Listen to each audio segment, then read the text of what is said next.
পথের পাঁচালী ছবিতে অপু যে যাত্রা পালার তার উড়িয়ে রাখা যে মুকুটের মতো যে জিনিসটা সে পড়লো,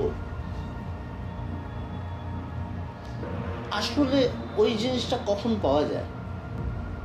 দশমীতে যাত্রা শেষ হল তখন হয়, তখন পাওয়া যায়। নতুবা একেবারে ঠাকুর বিসর্জনের সময় ওই সব সোলার মুকুটগুলো খুলে রাখা হয়, বা তখন বাচ্চারা খোলা জড়িয়ে পড়ে। তার মানে ওটা কিন্তু আসলে ইঙ্গিত করছে দশমীকে অথবা বিসর্জনকে।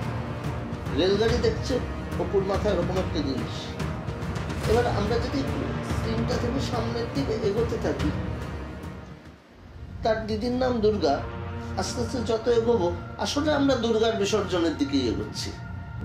এরপরেই আমরা দেখব দুর্গার একটা চলে যাওয়া।